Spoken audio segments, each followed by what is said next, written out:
ঝড় বৃষ্টির মধ্যে রাস্তায় দণ্ডি কাটছে ছেলে, সব জেনেই ঘরে থাকতে পারলেন না মা। তাই বৃষ্টির মাঝে ভিজতে ভিজতে ছেলের সঙ্গে রাস্তায় বেরিয়ে পড়লেন বাদুড়িয়ার শিবভক্ত শম্ভু কাহার। তার একমাত্র লক্ষ্য এখন কেদারনাথ পৌঁছানো, তবে সময় লাগবে 2 বছরেরও বেশি। ছেলে শম্ভু কাহার দণ্ডি কাটছে আর তার পাশে মা স্বপ্না কাহার মাথায় পরম মমতার হাত বুলিয়ে দিচ্ছেন। একদিকে সন্তানের এই অনবদ্য সংকল্প, অন্যদিকে মায়ের নিঃশব্দ আশীর্বাদ। দৃশ্যটা যেমন কষ্টের, তেমন এক অনন্য উদাহরণ পরিচয়। কিন্তু কেন এমন কষ্টসাধ্য পদযাত্রা করছেন শম্ভু, জানলে অবাক হবেন। বুকে হেঁটে অর্থাৎ দণ্ডি কেটে এগোচ্ছেন শিবের উদ্দেশ্যে প্রায় 1600 কিলোমিটার দুর্গম পথ।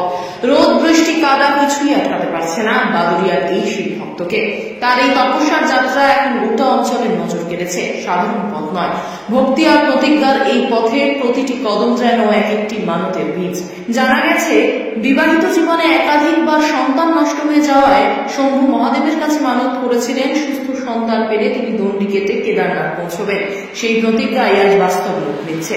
মহাদেব অবশ্যই আশীর্বাদ দিয়েছেন। জন্ম হয়েছে এক পুত্রের, বর্তমানে তার বয়স 3 বছর।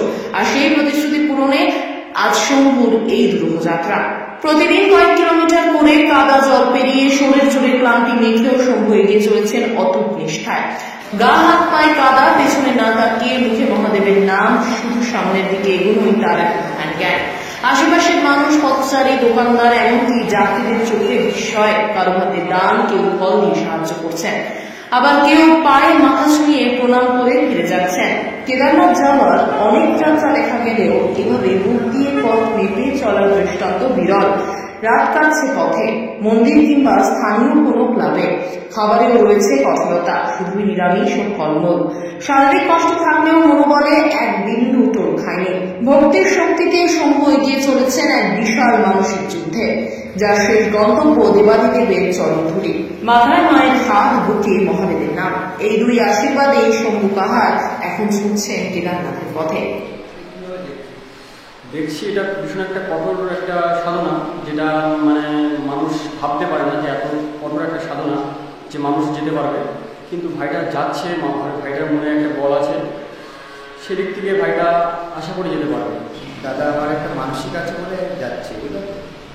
ছেলের জন্য মানসিক করেছিলাম, আশা পূর্ণ হয়েছে, ওই জন্যই যাচ্ছে। 2000 কিলোমিটার থেকে 50 কিলোমিটার এদিকে ওদিকে হতে পারে।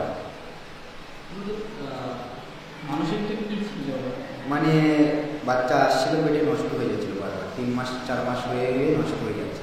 তার জন্য মানসিকটা করেছিলাম বাবা কেদারনাথের কাছে, যে ছেলেপিলে বলি তোমার কাছে বাবা দণ্ডি কেটে আমি তোমার মানত পূরণ করে আসবো। তা বাবা আমার আশা পূর্ণ করেছে।